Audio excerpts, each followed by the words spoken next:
Woo-hoo-hoo. Yay. Okay. Well, it looks like it is 6:30 on the dot, or 18:30 if you do 24-hour clocks like me, because, I'm that kind of person. Hello, everyone. Welcome. I'm so excited to have you joining us for this wonderful artist spotlight and conversation amongst friends and creatives here in Kansas City.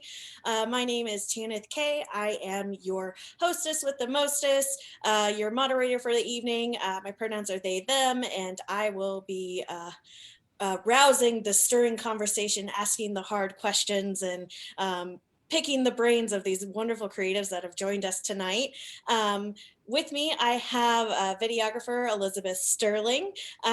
If you want to wave, say hi, so we know who's who. I'm also joined by Jennifer Owen and Brad Cox, the founders of the Owen Cox Dance Group.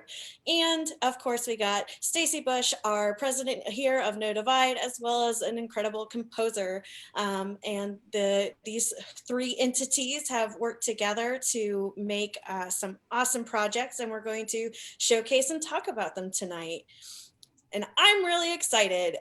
So how about we just do like a little popcorn? You can dive more into what you've done, what you're doing, and we'll go from there. Make it a little less zoomy.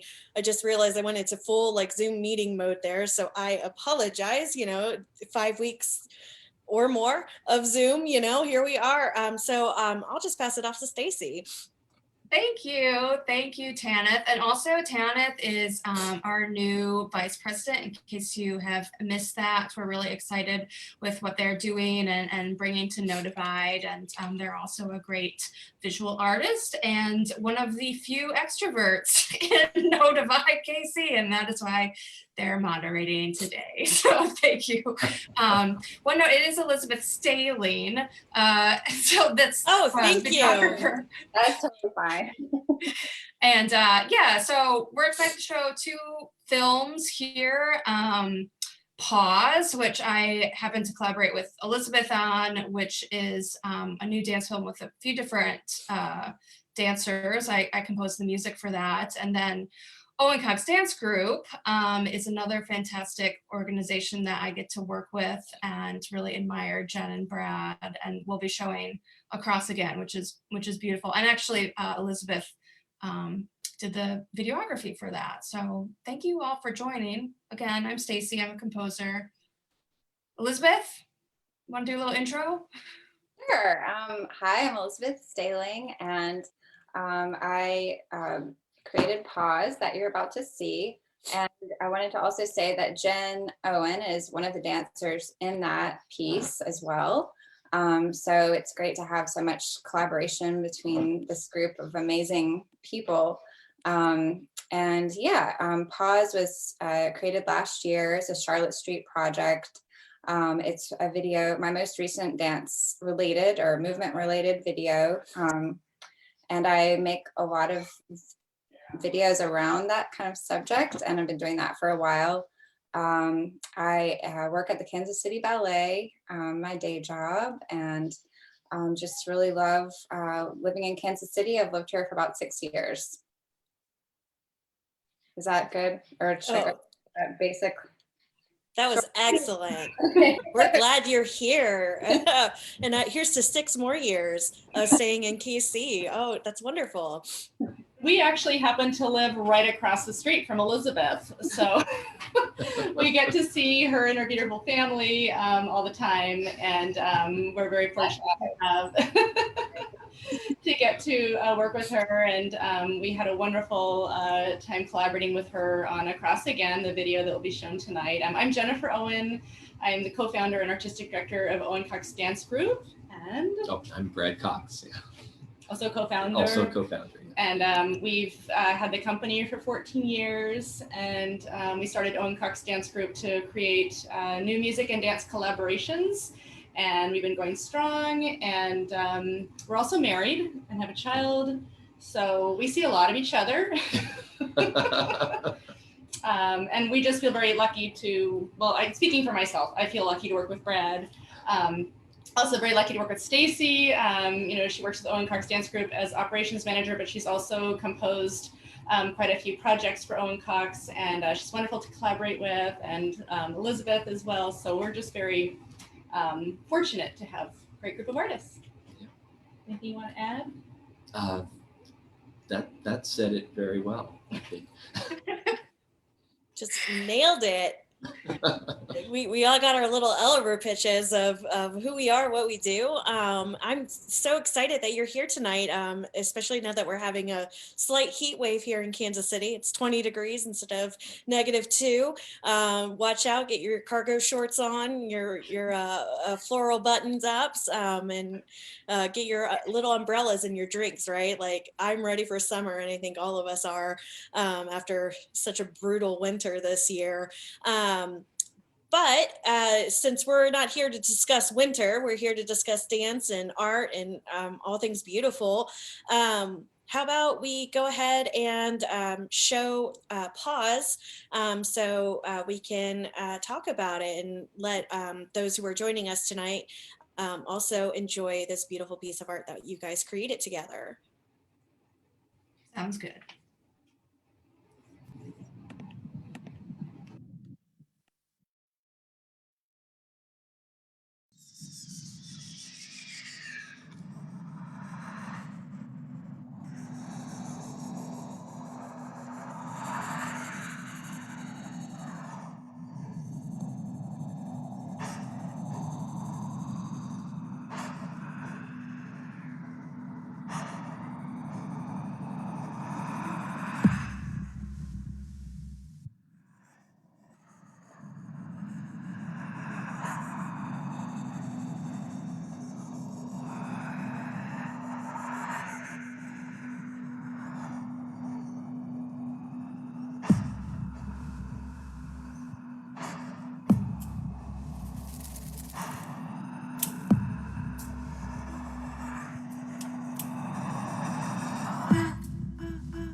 Wow, what a powerful piece.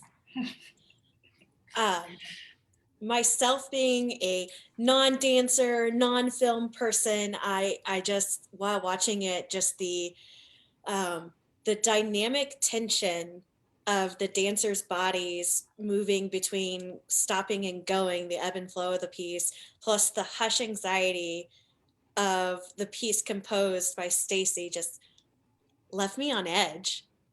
Like I was waiting for it to resolve and it just never quite got there. Was that your goal with this piece? Did I get the right feeling from watching it?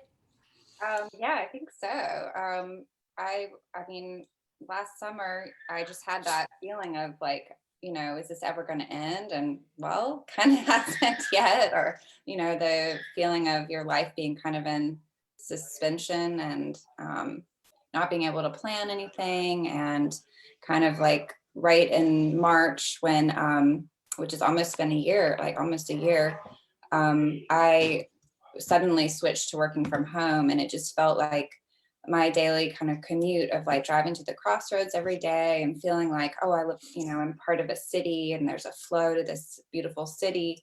And then suddenly just to have that sort of stop just felt very like a visceral kind of experience for me. And then it just seemed to lend itself well for dancers maybe to explore that, like this dance of the city was kind of what I was thinking. And then suddenly like everything has just stopped and we no longer have these pathways that we normally go about in our daily lives. And now people are just stuck at home. We can't even see people that we love. And that kind of thing was just felt really, yeah, that was kind of what it was about. Yeah. Yeah. I love, first of all, I love that ending, the way that it's ended, Jen, your last little movement there. That's such a Elizabeth perfect. captured that. That was, I think, just a moment from the video shoot that she, found. And I think it's so cool. I never saw the other dancers' footage until, the final product. And so I went into it, doing, my shoot and trying to express what I could express. But then seeing it all put together was really beautiful and such a surprise. It was really, really cool. Yeah, so Elizabeth, I'm just wondering, like, what is that like for you in the editing process? You become, the choreographer really for the piece, and I mean, what was that like? And it seems like it would have taken so incredibly long to sift through all the footage to put it together in that beautiful, cohesive way that you did. Oh, well, thank you. Yeah, I mean, it was definitely, I went through several like transitions, I should say, and Stacy knows about those because as we were trying to fit the music in, I kept changing my mind with how I wanted the edit to go and everything. And eventually I settled on it being more back to like focused on the stops and the pauses and stuff. But I mean, the edit really, came together once I finally figured out what I wanted to do. I yeah, the editing piece came together, and it was just fun to piece different moments together when it got to that stage. And then it just kind of flowed once that kind of once I got past the hurdles of sorting through, my direction with that. Yeah, it just came together. But I will say that the filming part was just so much fun. Like meeting the dancers in these beautiful parks, that was just such a blast. And just creative, just an outlet for creativity after sitting at home for several months. I think everybody kind of felt similarly. We're like, yes, like let's go and do something. It was just really fun, and just being outside, and it was just very, you know, witnessing the dancers, how they brought their own kind of feelings to my requests and my directions, which were pretty open-ended. It was just really interesting and wonderful to see how each person kind of brought their unique perspective to it. So, yeah. Did the dancers have the composed music? Was that already done, or did that come after the fact? So Jennifer, when you were dancing to this concept, did you have the music, or were you just pulling from your heart, your soul, the feelings that you were having during this time as well? That's a really good question. So Elizabeth shared Breath Beat of Stacy's, which is a really beautiful piece, has a lot of kind of the sound of breath in it. And then for the video shoot, it was broken up where there'd be like a click, and then there would just be like a freeze, a moment where she would want us to stop moving.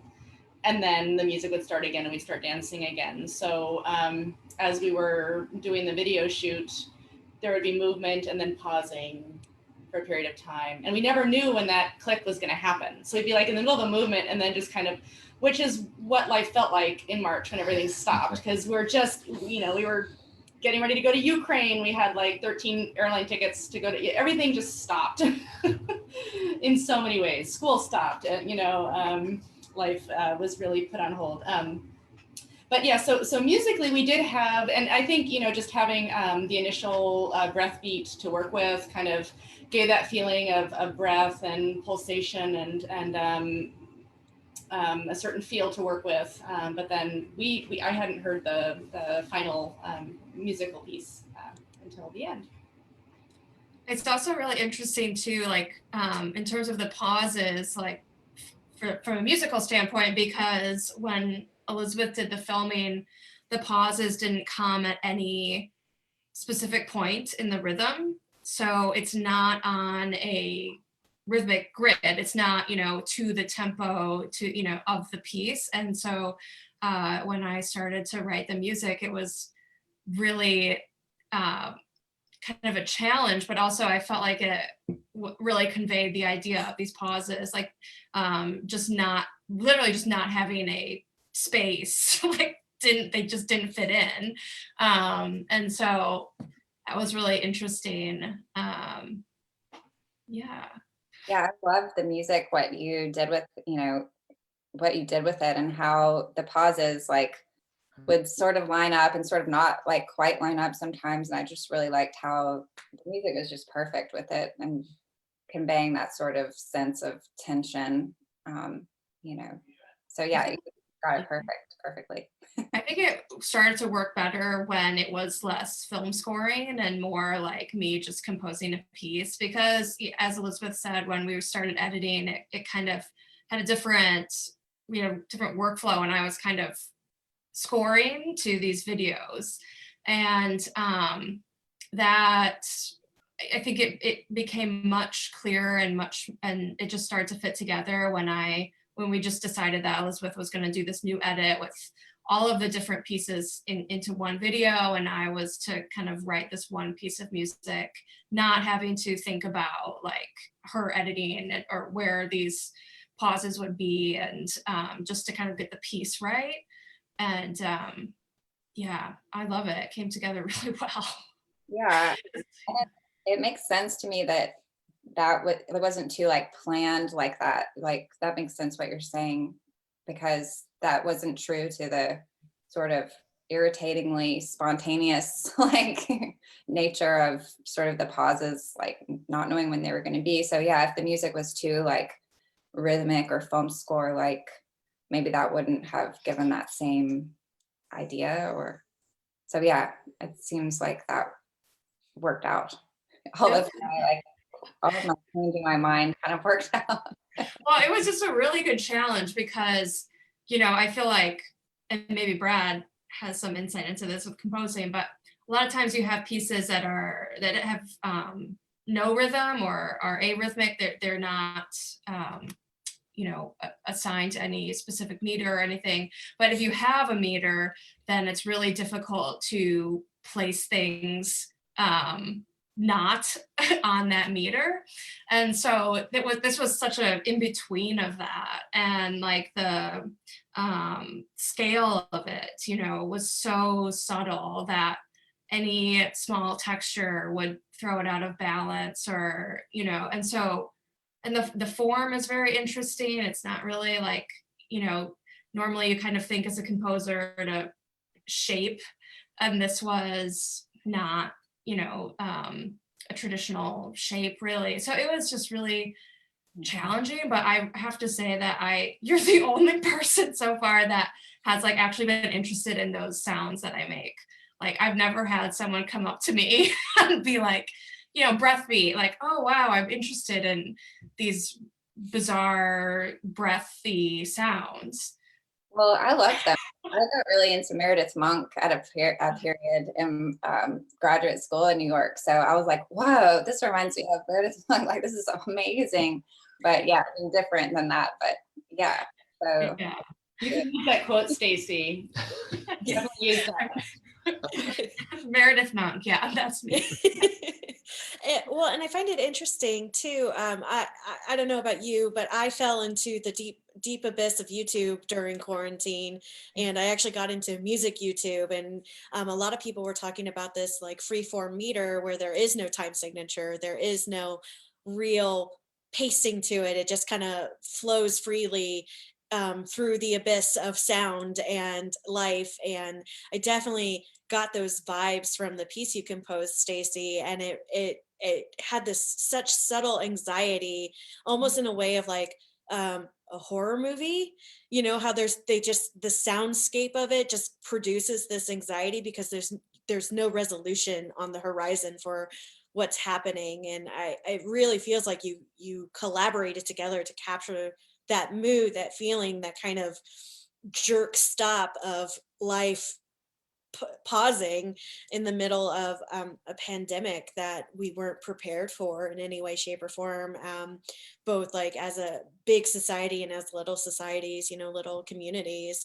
And you created such a beautiful piece surrounding those feelings. And I'm an abstract painter, and so I love seeing abstract concepts in like 3D and in real life, if you will, as opposed to like the work I do on a 2D canvas. And so it just like, I feel like you create in real life, like you sculpt this real motion, this real sound, these things that are very sensory in the ways that I would paint. And I just think it's so beautiful. And I loved it. It helps when you have such great movement also to be inspired by. So dancers, really amazing dancers. Yes. Such talent. Like, how did you pick? How could you have picked? Because Kansas City has such a robust dance community, right? Like, how could you pick? Or did you just go random out of a hat? Everyone's amazing. I mean, well, of course I wanted to work with Jen, since we've been trying to, I've been trying to figure out how to collaborate with her for a while, but I'm usually pretty packed with my work, so I often don't have a lot of time, but yeah, suddenly I had plenty of time to do anything, but yeah, and then it's so true, we have so many dancers in Kansas City. I picked a few people that I worked with before, which was mainly kind of what I was thinking, and people that are maybe into more improvisational type of things, or maybe that I thought maybe would just be into this sort of movement. So yeah, but yeah, there's so many dancers, so much talent here. It was hard to choose. Were you a dancer when you were young? No, you weren't. Well, I did, yes, I did take some dance. My mother was, or is a dancer. So she had a dance studio when I was growing up and taught ballet and modern. And I always loved modern dance. I was really not very good at ballet. My feet are really flat. So I just, when I point, it just doesn't look like anything. Um, so I've always been around a lot of dancers, and involved in like performing arts and things like that. So yeah, but my background is in visual art. My studies were all in that, and then I got into filmmaking a little older, when I was just out of college. Mhm. Yeah. Very cool. I mean, what an amazing collaboration between so many different art forms, between music and film and dance. And I think you guys created such an amazing piece, and definitely something worthy of being proud of. And I think that would like absolutely tie us into the next piece. Across again, stylized all lowercase, in case anybody wants to go and find it on their own time. But this was choreographed by Jennifer, correct? And then filmed by Liz. And so why don't we go ahead and show that piece, and then we can get into the details of that one.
What another stunning piece. Oh my gosh. The first thing I noticed is in the difference of filmography. This piece felt so much more intimate than Pause. Like there were closer shots, you were near the dancers, you could see their faces and the expressions on their faces as they had this dance together. And the dissonance of the music that you chose to choreograph to, just like I was in love with the story. Like it was a full story, and it just made me very vested in these two and the dance they were doing together. Was was that what you were looking for when you choreographed this, and when you filmed this, you were looking for that intimacy that perhaps maybe we were lacking in this time? Absolutely. Yeah. So Winston Dynamite Brown and Latara Wilson are married. And I've known them for many years. They work with Owen Cox Dance Group. They moved away to New York. During the pandemic, they moved back, and now they live around the corner from us. And it was just a happy circumstance. We ran into them in the park. I'm like, oh, are you back in town? And so, we've been talking about trying to do something that was filmed outdoors and rehearsed outdoors. And I thought, oh my God, it would be so great to work with them. And then Brad proposed this piece of music that was composed by a friend of his in Hong Kong. And do you want to talk about the music a little bit? Oh, sure. Yeah, Peter Schreier is the guy who composed the music. He's somebody that I met in Hong Kong while Jennifer had a contract there with the Hong Kong Ballet. And I had just always loved the pieces that he wrote. And I don't know, we were just around the house kind of thinking about what music we might use, and I happened to be going through some old files and found this piece by Peter and kind of pulled it out and started kind of fiddling around with it. I said, "What is that? That's yeah, beautiful." So, so that was one of those little serendipitous moments, I guess. Yes, going through old papers. It's Mhm. And it's you on the recording, Brad, right? What's that? It's you on the recording. Oh yeah. I played it. It was in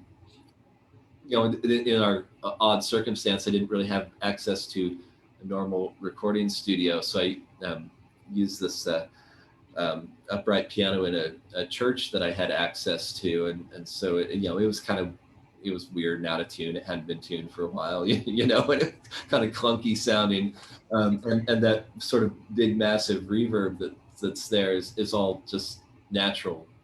That's just all the building. That's not, there's nothing added to that. So it kind of gave this both a sort of intimate and very imperfect sound with this sort of kind of clunky out of tune piano, but also this big spacious sound of the room that I thought kind of had a nice thing to it. But to get back to your point, there definitely is a story between the two dancers. Working with them, I knew that they had that relationship to draw from and dancing together, and then also making a video piece of the dance, knowing that video can get that much closer to the dancers to really show their emotions and their expressions, which when you're in a theater space, you don't have access to that proximity. So that was something that we definitely wanted to highlight. And it was Brad's idea for the opening shot, of having Latara, and then Winston is revealed as they start turning around. So yay, Brad. Thank you. Yes, kiss. Absolutely. And there's something about like a standalone piano with like light pedal work going on. I took piano lessons for several years before I was like, this is what my parents wanted for me, not what I wanted to do, sort of thing. But there's just something really whoa, now we're getting in it. But I don't regret the lessons that I had, absolutely not. And like it just gives me a more of a deeper appreciation to the power of composing and the work that goes into it. And it was absolutely a beautiful piece, and I just love how collaborated both these projects are, between musician, composer, dancers, filmographer, videographer, and they say film is like the biggest collaboration of them all, right? Like it's not just one person who does it, and it's gorgeous. And so, Elizabeth, what were your thoughts in filming these dancers, and what story were you trying to create in your edits? Yeah, I was trying to really capture what Brad and Jen, put together with the choreography and with their vision of that, definitely that relationship there between the two dancers. And um, yeah, I was just working with what their vision was mainly. Yeah. And there were some challenges with the being outdoors, and that they were dancing on gravel and things like that, that we kind of had to work through. And but it was amazing. Yeah, it was really a fun project. It was shot at Cow Point, which is a really interesting location historically, and just visually. Yeah, it was kind of we looked all over the city for various possibilities, and that was the one that seemed to really stand out as the right place to do this. Jen, did you because the facial expressions I feel like are just so much of the piece, and those two dancers in particular are, I don't know, they're very special with their facial expressions. Like you don't see that all the time on some dancers, like it's over exaggerated or it doesn't feel as genuine. And Latara and Dynamite, they're so genuine. It's not overly performative, and anyway, it works perfectly for film because you're so close to it. But did you change your choreography style because that was a lot of the choreography was seeing their faces? I think some of it was, really directed by how much can you actually do dancing outdoors, in sneakers and on gravel. And so the piece was really more about their relationship and struggle and intimacy and missing being able to be close to people we love, and just that connection, how important connection is. So that was really central to the piece. And this was, in the summertime after the murder of George Floyd, and there's just so much sadness and despair, and all of the injustice is just so overwhelming. So I think trying to create a piece that portrays some of that sadness and yeah, I don't know, do you want to add something about?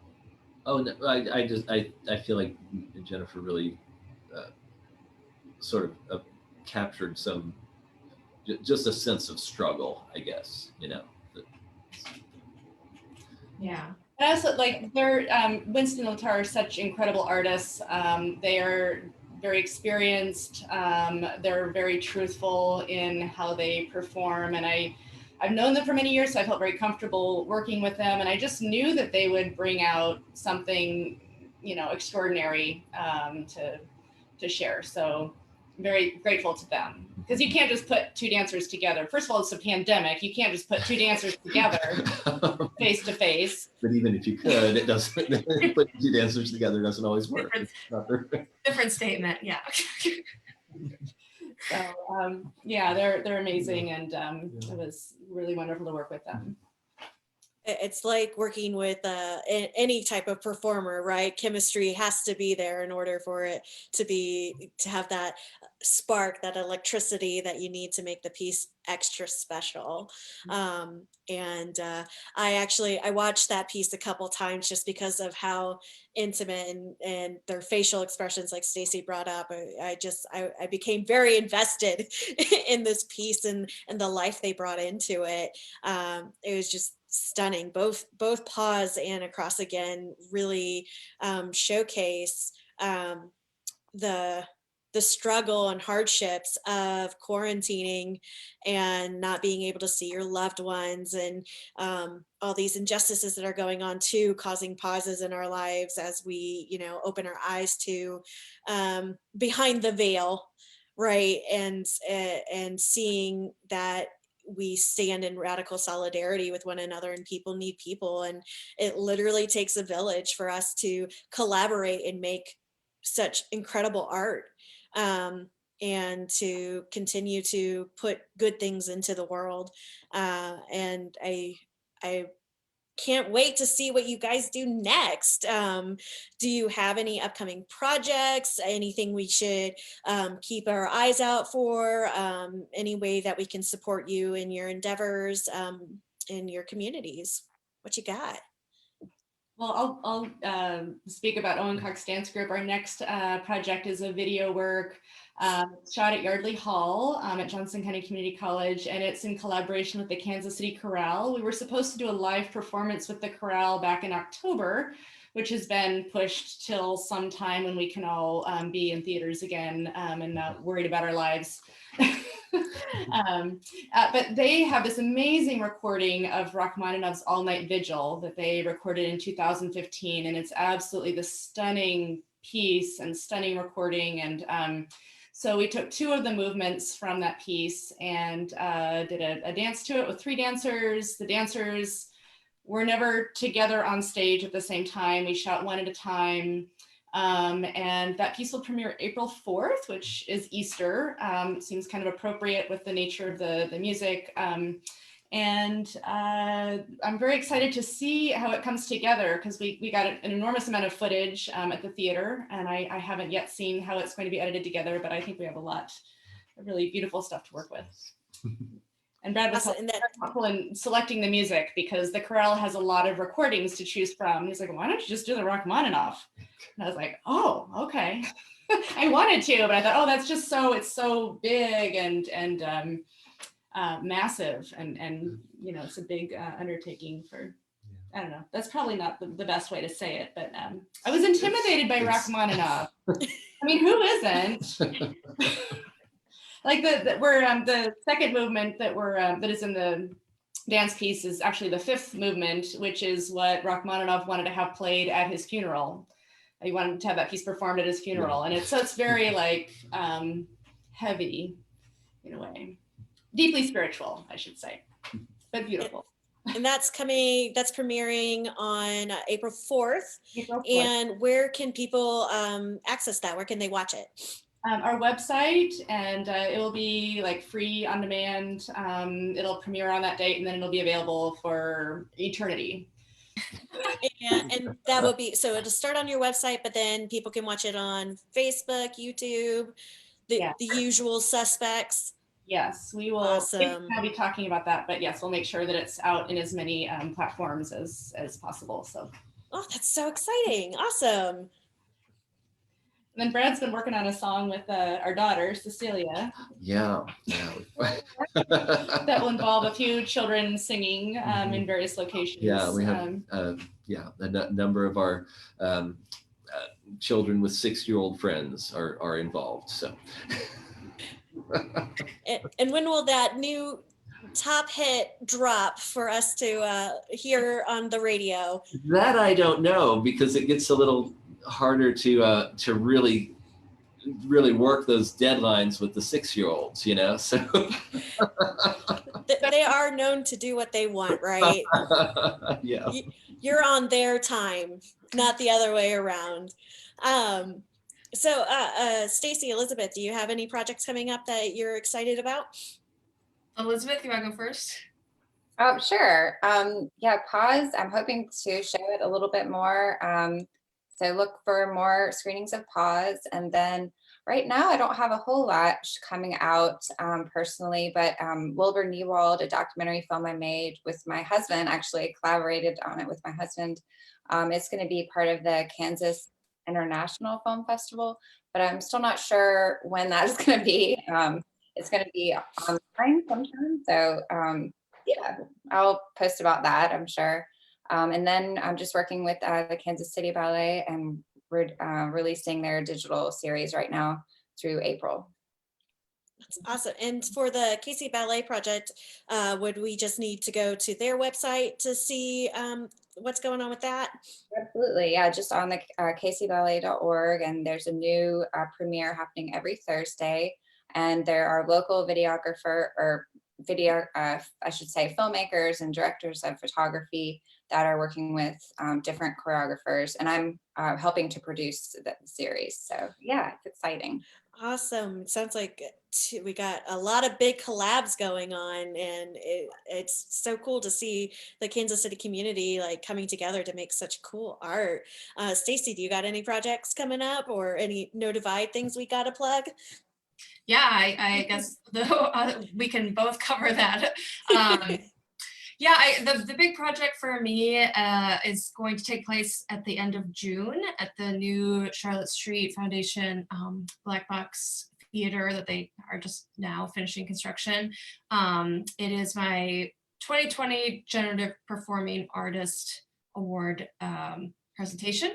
And it is a theater and new music project with scored for 6 voices. There's 3 actors and 3 musicians, and everyone is an actor and everyone is a musician, and it's kind of absurdist theater, new music, fun stuff. So yeah, that's the big thing that I'm working on. And then with No Divide, you know, we're kind of just kicking off our 2021 season. We're those weirdos that go from January to December. So our season has just begun, and we have got, let's see, Tana, help me out. We have a lot of things coming up. We're trying to do 2 virtual events a month because we know going outside is scary, and you know, until we're all vaccinated and you know safe from the plague, we're going to be doing our best to bring the arts to the digital world. Next week we're continuing our positivity panel series on our monthly podcast hangout joy of company called Hot Dish. We're going to be talking about sex baby. So bring your adult hats, and know there will be adult content discussed. And so we do that monthly. So check us out to find out what we're going to be doing in March, which I can't believe is in a week. So, whew, oh, time. And so, I remember now. Yeah, so sorry, I'm cutting you off. No, you're, is that the later. role of the president to cut Tag off the team. vice president? Is that how that works? I think of it more as a tag team. Take it away, Stacy. Over to you.